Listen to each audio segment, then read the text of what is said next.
ఒకవైపేమో Jubilee hills by election, ఒకవైపేమో ఫిరాయింపు ఎమ్మెల్యేల బెదిరింపులు కావచ్చు, లేకపోతే వాళ్ళ డిమాండ్ కావచ్చు, రేపు అనర్హత బయటపడితే అవి ఒక బై ఎలక్షన్ల విషయం. ఇక మెయిన్గా ఏంటంటే లోకల్ బాడీ ఎలక్షన్స్ ఇప్పుడు చావు తప్పి కన్ను లొట్టపోయినప్పుడు నేను చాలా చిత్తశుద్ధితో ఉన్నాను, సో కోట్లకు పోతున్నా కూడా నేను 42% బీసీ రిజర్వేషన్ కట్టుబడి ఉన్నానని చెప్పేసి ఇక్కడ లోకల్ బాడీ ఎలక్షన్కి సంబంధించిన నోటిఫికేషన్ ఇచ్చిరు. 3 దశల్లో ఆ ఎన్నిక జరుపుతామని చెప్తారు. ఇక 3 దశల విషయానికి వస్తే నిజంగానే ఈరోజు లోకల్ బాడీ ఎలక్షన్స్కి భయపడుతున్నారు కాబట్టి 3 ఫేజ్లు పెట్టుకోవాల్సి వచ్చింది. ఒక్క ఫేజ్లో ఈడ్చి పారేయచ్చు మొత్తం, కానీ ఒక్కొక్క ఫేజ్ దశ నుంచి చూసుకుంటూ ముందుకు పోతారు. ఈ నేపథ్యం ఒకవైపు అయితే ఆల్రెడీ ఇక్కడ ఏందనంటే అసలు పరేషాన్లో ఉన్నారట. ఒక్క సీటు కూడా లోకల్ బాడీ ఎలక్షన్లో గెలిచే అవకాశం లేదని. నేనేదో జోష్యం చెప్పట్లేదు, ఇక్కడ స్థానికులు మాట్లాడుకుంటున్న మాటలు. స్థానికులకు కడుపు మండి ఉన్నారు, ఆవేదనతో ఉన్నారు, ఆక్రోషంతో ఉన్నారు. వాళ్ళు కడుపు రగిలిపోతుంది. ఎందుకంటే సరే మేనిఫెస్టోలో ఇచ్చిన అంశాలు పక్కన పెడితే దానిపైనే బండ బూతులు తిడుతుంటే మరొక వైపు వాళ్ళ మీద పెద్ద బండరాయి ఎత్తేసారు. వాళ్ళ జీవితం మీద ఏందనంటే యూరియా కొరత. ఒక్క బస్తా యూరియా దొరకడానికి ఎన్ని కష్టాలు పడ్డారు, అసలు వాళ్ళ తిప్పల అంతా ఇంత కాదు. ఆఖరికి పంటని మొత్తం కూడా నాశనం చేసుకున్న పరిస్థితి. ఎందుకంటే యూరియా బస్తా దొరకడానికి ఎంత కష్టపడ్డారు, ఇంకా దొరకని వాళ్ళు ఇంకా ఉన్నారు. ఆ లైన్లలో రాత్రింబవలు, తర్వాత చెప్పులు లైన్లలో పెట్టుకొని, వాటర్ బాటిల్ లైన్లో పెట్టుకొని, రాళ్ళని లైన్లలో పెట్టుకొని అక్కడే సొమ్మసిలి పడిపోవడం కావచ్చు, పోలీసులు నిరసన వ్యక్తం చేస్తే లాఠీ చార్జ్ 3rd డిగ్రీ ప్రయోగించడం కావచ్చు, తర్వాత రైతులు యూరియా బస్తా దొరకలేదని పురుగుల మందు తాగడం కావచ్చు. ఇట్లా ఇన్ని అంశాలని మన కళ్ళ ముందు ఇంకా మర్చిపోలేదు, నిత్యము జరుగుతూనే ఉన్నాయి. ఇలాంటి నేపథ్యంలో వీళ్ళు చాలా తెలివిగా 3 దఫాలు అని రైతు బంధుని తీసుకొచ్చేసి ఒక దఫాలో గొప్పగా మేము 9 రోజుల్లో 9,000 కోట్లు ఇచ్చినామని రైతులను ఏమార్చే ప్రయత్నం చేయబోయారు. కాకపోతే ఆ 9,000 కోట్లను రైతుల ఖాతాలో జమ చేసినామని చెప్తున్న దాని వెనుక ఎలాంటి కుట్ర ఉందనే విషయాన్ని కూడా ఈరోజు రైతులు మర్చిపోలే. ఈ లోకల్ బాడీ ఎలక్షన్ తర్వాత అసలు ఇక రైతు బంధు ఊసే ఉండదు.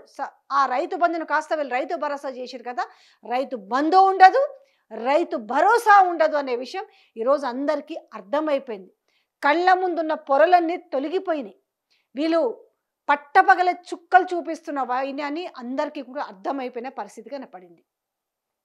ఇక్కడ అసలు పరేషాన్లో వాళ్ళ మీనాక్షి నటరాజనే ఉందట. ఎందుకుందయ్యా అంటే ఆమె స్వయంగా కొన్ని కాన్స్టిట్యున్సీలో ఆమె పర్యటించారు కదా, పాదయాత్ర చేసిరు. అధికార పార్టీలో ఉండగా, అంటే మీన్స్ ఇది అధికారం, ఇప్పుడు ఆమె అధికార పార్టీలో ఏఐసిసి దూతగా వచ్చిన ఏఐసిసి ఇన్ఛార్జి మీనాక్షి నటరాజన్ ఇటు సీఎంను పక్కన పెట్టి ఆమె కొన్ని కాన్స్టిట్యున్సీలలో పాదయాత్ర చేసింది. ఆ పాదయాత్రలో ఆమెకి విస్తుగొలిపే నిజాలు బయటకు వచ్చినాయట. ఏంటంటే ఎవరి నోట విన్నా కేసీఆర్ మాటే, ఎవరిని మందలిచ్చినా కేసీఆర్ పాలన గురించే మాట్లాడుకోవడం. ఒక రైతు బంధు కావచ్చు, ఒక కళ్యాణ లక్ష్మి కావచ్చు, ఒక పెన్షన్ల విషయం కావచ్చు, ఒక దళిత బంధు కావచ్చు, ఒక రైతు బంధు కావచ్చు, ఇలా రకరకాల విషయంలో వినిపిస్తున్న నేపథ్యంలో మరి ఇవాళ కాంగ్రెస్ పార్టీ ప్రభుత్వం పరిస్థితి ఏంటంటే మార్పు అనేసి మా కొంప మీదికి తెచ్చుకున్నామనే సమాధానాలు వచ్చినాయట. మరి మీరు రేపు లోకల్ బాడీ ఎలక్షన్లు వస్తాయి, మరి మీరు ఓటేయరా? మీకు మొన్న మరి ఇచ్చిరు కదా రైతు బంధు, అదే రైతు భరోసా ఇచ్చిరు కదా, 9,000 కోట్లు 9 రోజుల్లో మరి మీ రైతుల ఖాతాల్లోనే జమ చేసినాం కదా అంటే వాళ్ళు చెప్పిన మాట ఏంటంటే మరి గతంలో ప్రతి సీజన్కి అంటే నాట్లప్పుడు పైసలు ఇచ్చేటోళ్ళు, ఇలా ఓట్ల కోసం పైసలు ఇచ్చిర్రు ఈ ఒక్క సీజన్ అనేసి వాళ్ళు మాట్లాడిరట. అసలు ఆమెకే మైండ్ బ్లాక్ అయిందట. ఓటయ్యారా అంటే ఎవరు వస్తారో మమ్మల్ని వచ్చి అడగమను అనేసి వాళ్ళు చెప్పిన సమాధానాలు అంత కటువుగా ఉన్నాయట. సో ఇక అసలు ఒక్క సీటు కూడా వచ్చే అవకాశం ఎక్కడుంది? అసలు ఈ ప్రభుత్వం మీద ఉన్న పాజిటివిటీ అంశాలు ఏమున్నాయి వాళ్ళు అడిగారట. పోనీ మీరు రుణమాఫీ అని చెప్పారు కదా చాలా గొప్పగా, ఆ రుణమాఫీ అన్న అందరికీ చేసిండ్రా? ఊర్లలో దాదాపు ఒక ఊర్లో 600 మందికి రుణమాఫీ అవ్వాల్సి ఉంటే 150 మందికి, 60 మందికి, 70 మందికి అయింది. మరి మిగతా వాళ్ళం మేము ఎట్లా ఓట్లు ఇస్తాము అని చెప్పేసి వాళ్ళు సమాధానం చెప్పిరట.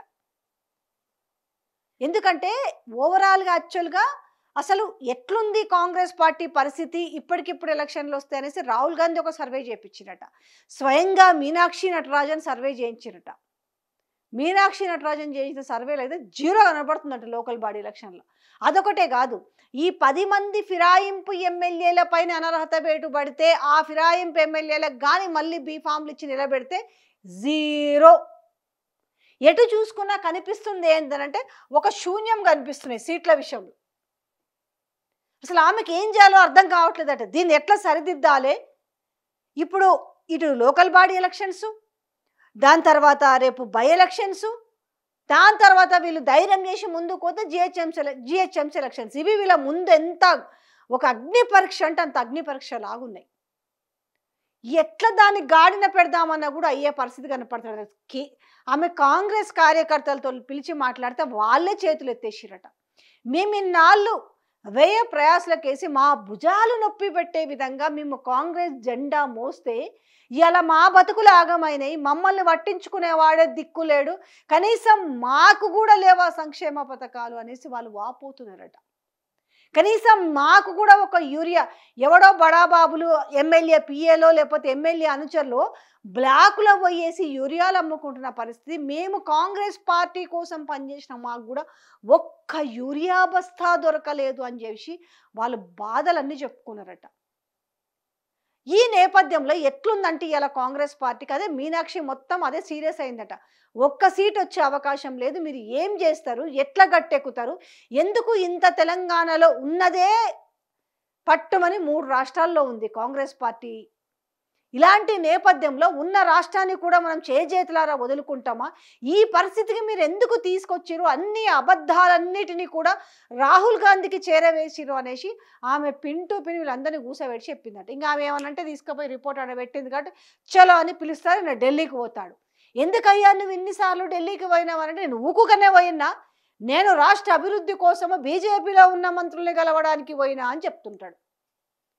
సో ఇది వాళ్ళకి ఎట్లుందంటే క్షణక్షణం ఒక ఉత్కంఠ కూడా కాదు, అసలు ఏమైతుంది మా పరిస్థితి అనే విధంగా. సరే వీళ్ళకంటే చేతులు ఎత్తేసొచ్చు, కానీ ఆ టెన్షన్ ఆమెకు ఉందట. అందుకనే ఆమె మీద ఇన్ని ఆరోపణలు వచ్చినా కూడా, సీఎంను పక్కన పెట్టి ఈమెందుకు సమీక్షలు చేస్తుందని ఆరోపణలు వచ్చినా కూడా తప్పనిసరి పరిస్థితుల్లో చేయాల్సిన గతి ఏర్పడింది అనేది ఒక చర్చ జరుగుతుంది. ఇప్పుడు మీనాక్షికే షాక్ అయిపోతుందంట ఆమె. ఏ సర్వేలు చేసినా కూడా ఎక్కడన్నా ప్రజలు సర్వేలు నమ్ముకోకపోయినా ఆమె స్వయాన్న ప్రజల్లోకి పోయింది కదా, ఆ ప్రజలు చెప్పిన మాటలు కూడా వినింది కదా.